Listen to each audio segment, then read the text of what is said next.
colocamos na presença de Deus, no culto da virada, ou em algum momento do início do ano, ou no finalzinho dele, e nos propomos a nos colocar na presença dele, ou alcançar metas, nos fortalecendo nele.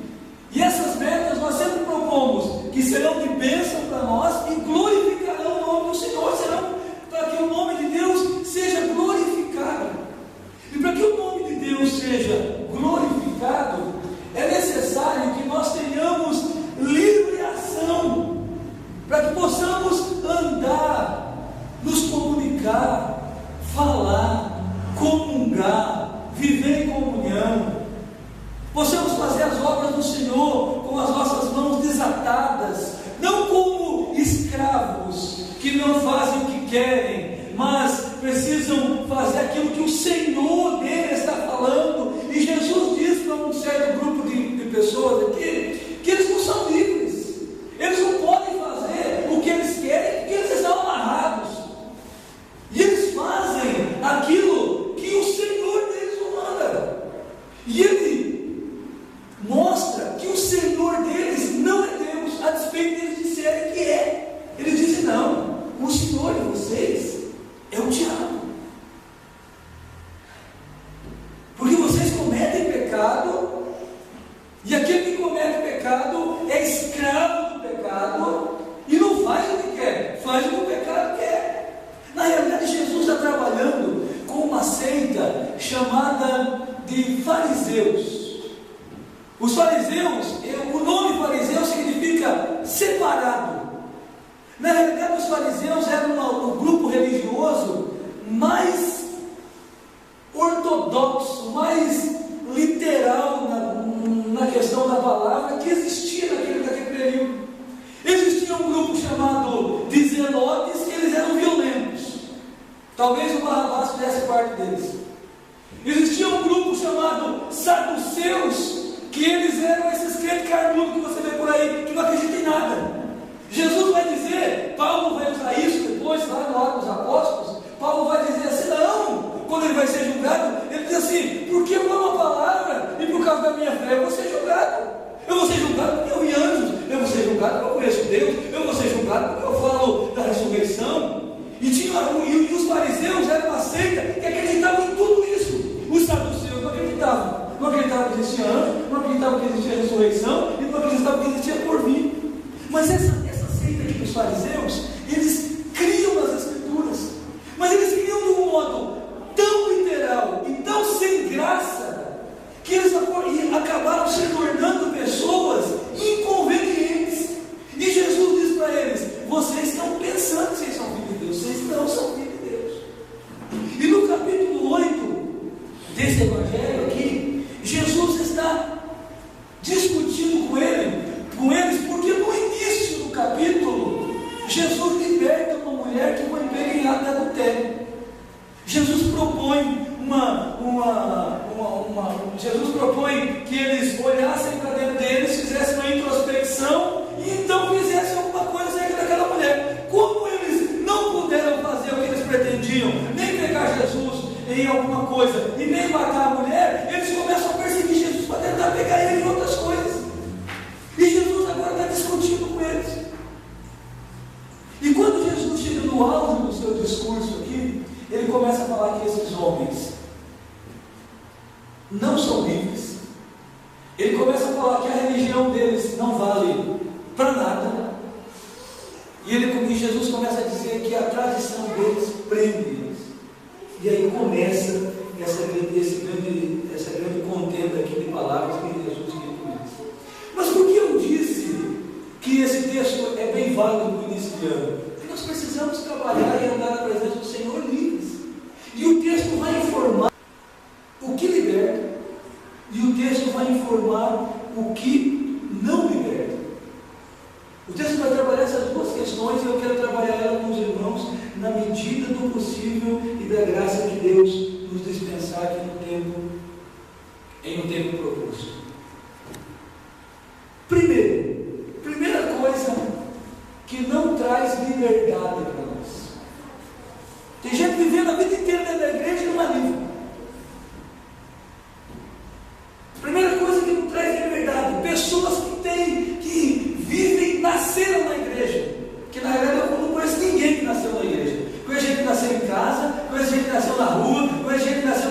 liberdade e não conheço ninguém que nasceu na igreja. E se nascer na igreja, também não é crente. Não é assim? Filho de peixe é peixinho, mas filho de crente tem que se converter, levantar a mão, aceitar Jesus, nascer de novo, então é crente, cristão, salvo no Senhor, se não entrar pelo caminho dos fariseus.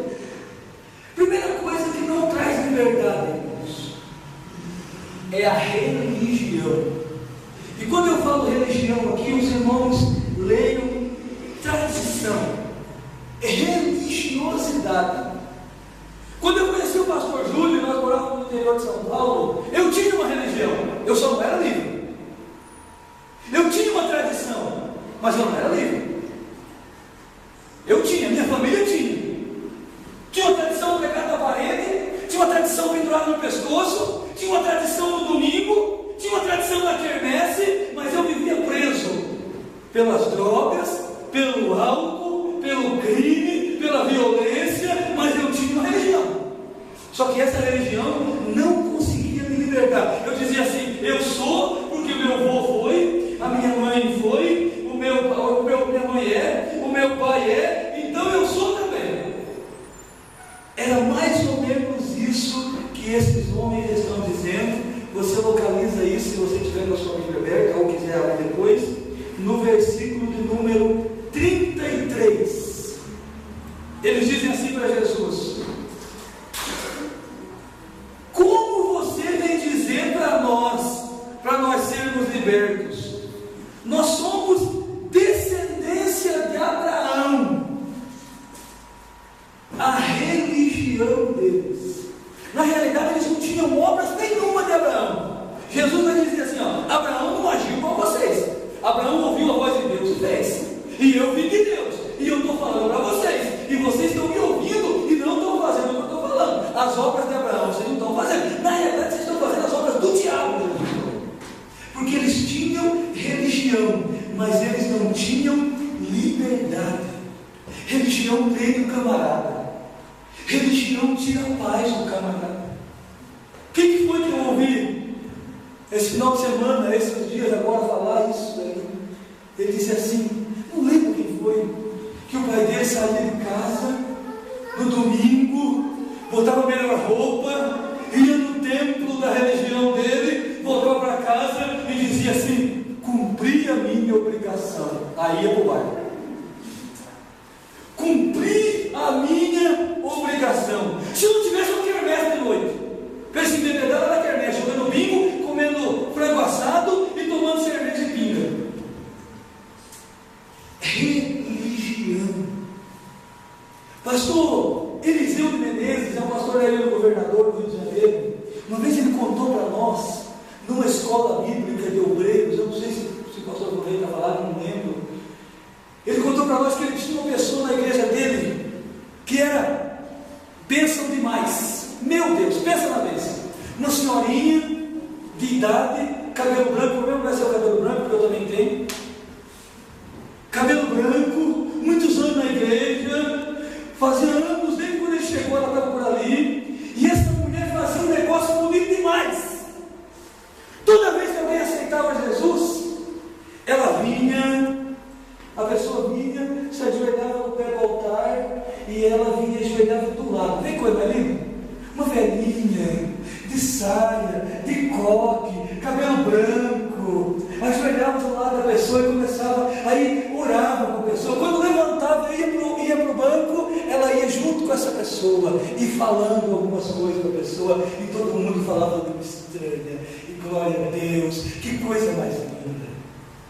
Só que o pastor Eliseu começou a detectar que de 10 pessoas que aceitavam Jesus, 8 nunca mais voltavam na igreja. Ele falou: meu Deus, o que está acontecendo? Nossa igreja é uma igreja amorosa, eu não sou um pastor bravo. Nós temos departamentos, uma igreja grande, uma igreja que tem muita coisa para se fazer, uma igreja que eu sinto que Deus tem abençoado. O que está acontecendo? Aí Deus falou com ele para ele prestar atenção no que a velhinha falava. E aí um dia, quando alguém aceitou Jesus, ele ficou, se dobrou no altar e ficou cuidando do que a moça falou.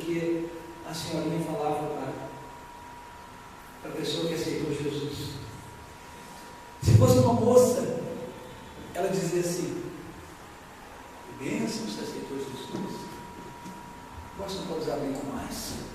Agora você não pode usar calça mais. Agora você não pode pintar o cabelo mais.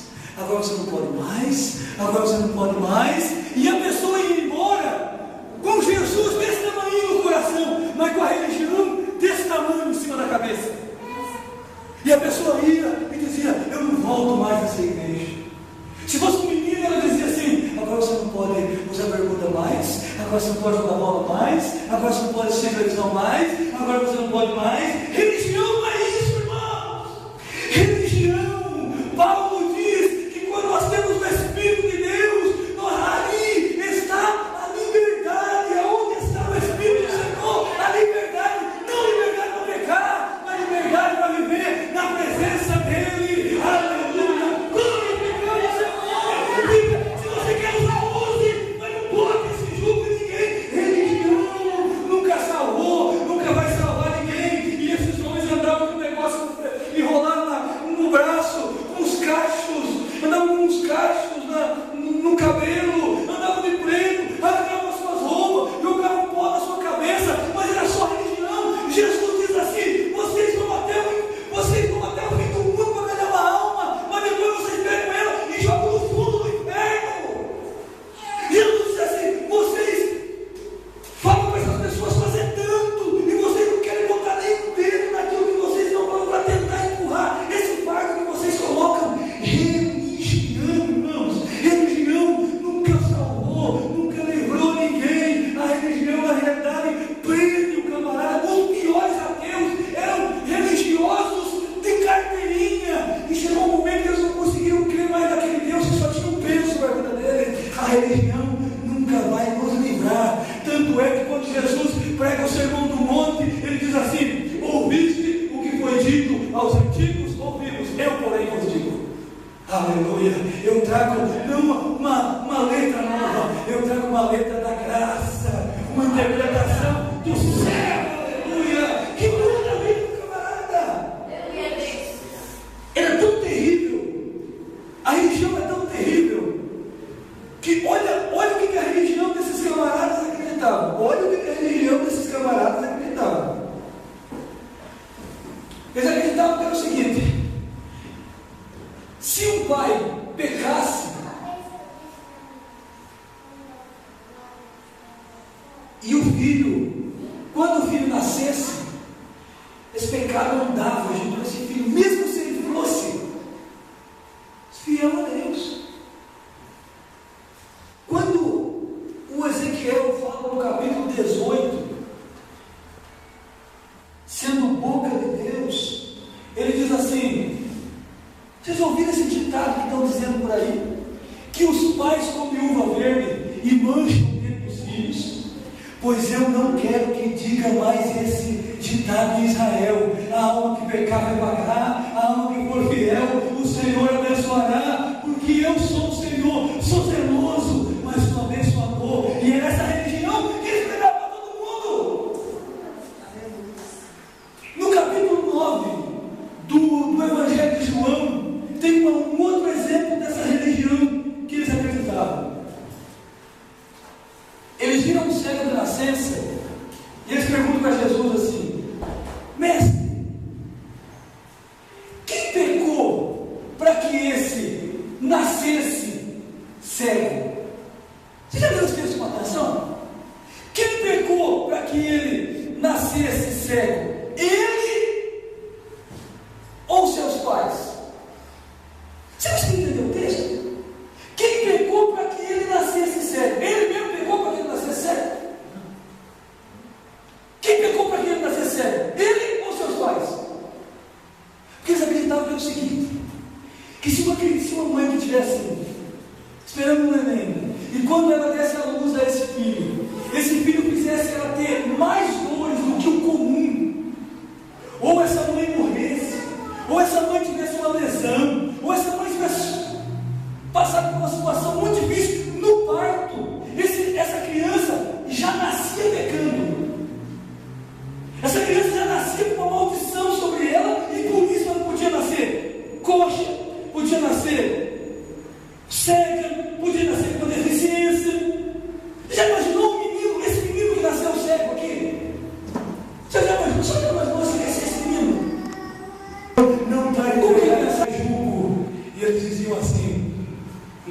somos descendência de Abraão. A religião não traz liberdade. Eu tenho que ir no culto, não venha. É que eu tenho que ler a Bíblia, não venha. Chegou a hora de orar, não ore. Não ore. Não ore. Mas se você tiver um encontro com o Senhor, Ele dá liberdade. Você diz: eu vou na casa do meu Deus, vou cultuar o meu Senhor, e eu não vou sozinho. Ele vai comigo, Ele mora dentro de mim. Eu sou livre da sua presença, e eu vou viver uma vida plena com Ele. Aleluia. Quem vai? Deixa eu conhecer. Levanta essa mão, olha para Ele. Eu vivo livre, irmão. Se eu preguei numa igreja lá no meio da favela, eu vou pregar toda terça, a partir de fevereiro, toda terça, se Deus permitir, eu vou estar falando uma palavra. E eu disse para os meninos que estavam lá: se eu quiser, eu largo esse microfone aqui e vou naquela boca de pedra que eu conheço que tem lá e fico pedra a noite inteira. Se eu quiser, eu largo daqui, vou lá cheirar cocaína, lá naquela boca que eu sei que tem lá. Eu só não vou porque eu sou livre, não é porque eu não posso, é porque eu sou livre. Quando eu vi, eu estava lá. Quando eu vi, eu não sabia que eu estava lá. Hoje não, hoje eu sou livre. Hoje eu sou livre. Aleluia. A religião não liberta. Segunda coisa que não traz liberdade também está no versículo 33. Eles dizem assim para Jesus. Tem alguém entendendo essa palavra? Amém. Versículo 33, eles dizem assim: nós somos descendência de Abraão, ou seja, nós temos religião, não vai querer pregar para nós. E eles dizem assim: e jamais fomos escravos de alguém. Como dizes tu, vocês precisam ser livres? Sabe o que não traz libertação? Que não nos deixa libertos? Negar a vida que levamos. Não nos liberta. Faça as contas comigo. Eles estão dizendo: nós nunca fomos escravos de ninguém. Nunca fomos escravos de ninguém. Qual está dizendo que você precisa ser livre? Faça as contas comigo. 400 anos no Egito, escravo. 400 anos no Egito, escravos. Vieram para Canaã, pecaram 70 anos em Babilônia e Assíria. Jeremias vai dizer, e vai mostrar quantos anos eles ficariam lá. Deus fala para a boca de Jeremias e diz assim, no 29 e 10, se eu não me engano: passados 70 anos nos tirarei da terra da sua aflição.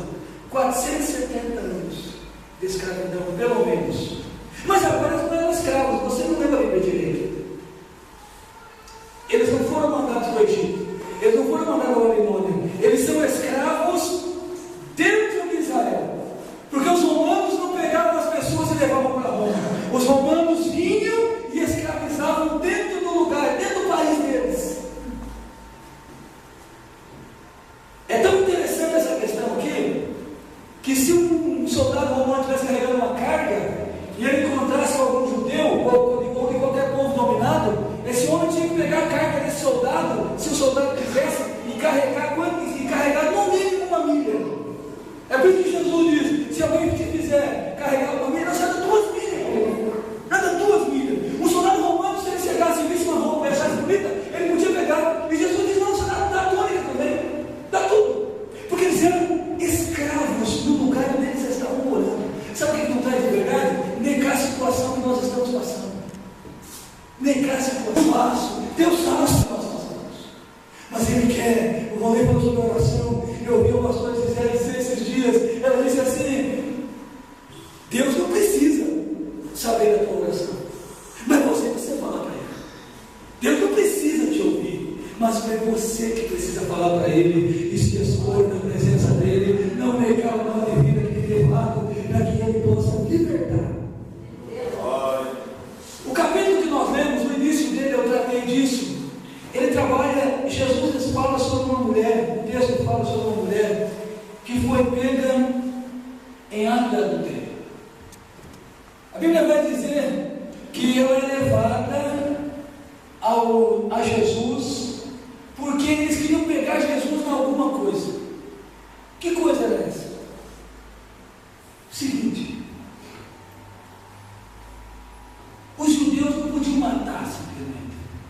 Eles tinham a lei pedrejada. Mas eles não podiam simplesmente matar. Tanto é que quando eles querem matar Jesus, eles não simplesmente matam. Não simplesmente matam. Eles precisam levar Jesus a Pilatos, a Caifás, a Herodes, e eles precisam acusar Jesus de sedição. A acusação de Jesus era blasfêmia. Nos 3 primeiros julgamentos com Anás e Caifás era blasfêmia. Mas blasfêmia não dizia nada para os romanos. Eles tinham muitos deuses. Esse negócio de blasfêmia eles nem entendiam. Como, não, isso não existe.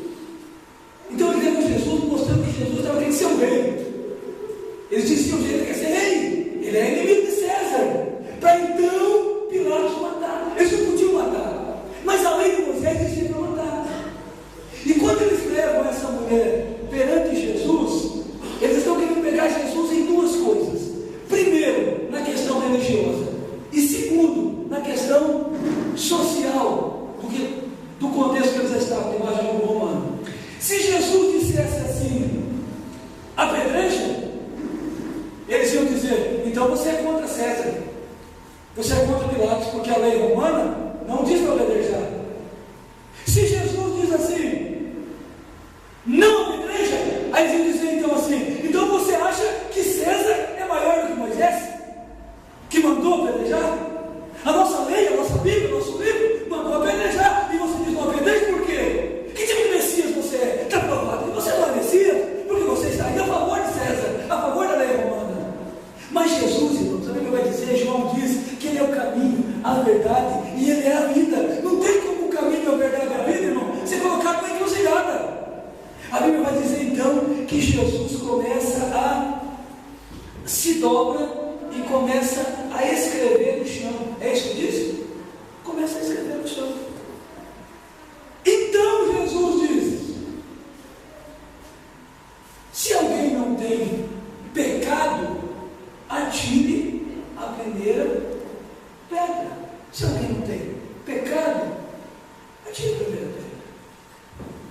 Um outro comentarista que eu gosto demais, e ele lança luz nesse texto, ele diz assim, que quando Jesus está escrevendo, o texto chama a mulher que foi pega em ato de adultério. Um ato de adultério é um ato físico, a toque, há uma conjunção, não é um ato de pensamento, é o que Jesus vai dizer depois, eu vou explicar para você. Eles estão mostrando para Jesus um ato físico, que eles pegaram a frase.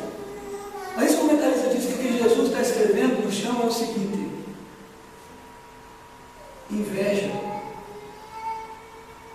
lascívia, orgulho, arrogância, porque os pecados para Jesus valem tanto o que está aqui quanto o que está aqui. Tem gente pensando demais, mas ainda não fez. Jesus considera ele pecador do meu jeitinho. Aí Jesus está dizendo assim, Valente: se alguém não tem pecado, o que ele escreveu ali, atire a primeira pedra. E o texto vai dizer que então os homens não lançam as pedras e saem primeiro os velhos, depois os jovens, porque os velhos já viveram mais, tem mais pecado armazenado para se arrepender. Mas os jovens que viveram menos também têm o princípio zero. Então eles saem, aí Jesus pergunta para a mulher: filha, cadê os teus acusadores? E ela diz: ninguém mais me acusa, mestre. Aí ele diz: então nem eu te acuso, vai e não peques mais. O que a mulher faz? Vai. Sabe por quê? Porque ela sabia que ela era pecadora. Ela expõe a situação dela. Depois que todo mundo vai embora, ela podia dar um desculpa e dizer: mestre, vamos conversar. Na realidade o negócio não é bem assim. Veja que nem o camarada que estava adultério com ele não veio, mestre, não levou, mestre. Eu queria dizer para você, mas ela expõe a situação dela de adúltera, e para ela Jesus não é mais adúltera, para ela Jesus é mulher, para ela Jesus é filha, porque ele traz a liberdade para aquele que entende e expõe a sua situação perante ele. Então ele entra e liberta. Aleluia. Segunda coisa que não traz libertação é negar a situação que passamos. Jesus está aqui. Por que negar? Por quê?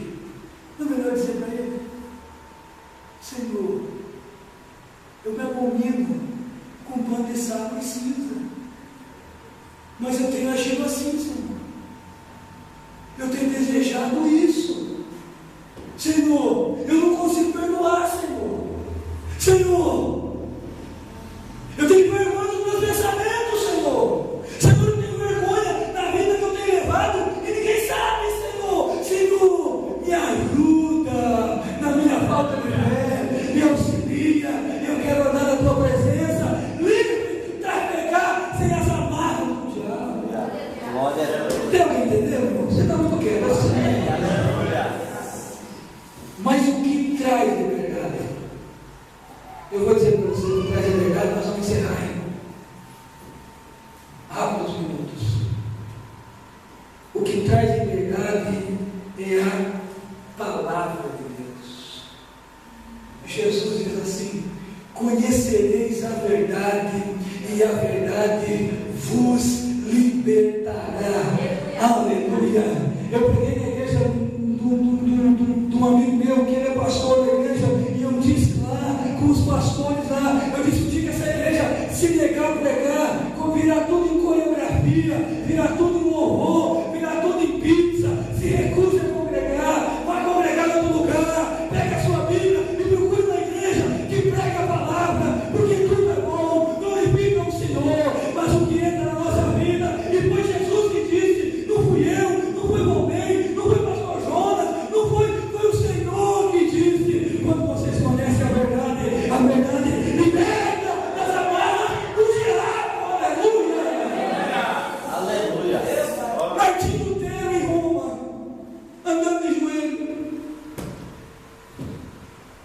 com um papel na mão, escrito o nome do tio dele, o nome da tia dele, esperando que quando chegasse lá em cima, naquelas escadas, a tia dele e o tio dele seriam libertos, porque ele comprou aquele papel, porque ele estava fazendo aquela indulgência, e agora ele estava fazendo aquele sacrifício. Mas Martinho Lutero estava lendo a Bíblia, caiu na besteira de deixar ele se achegar numa Bíblia, e ele leu Romanos, aonde diz que o justo viverá pela fé. Aleluia.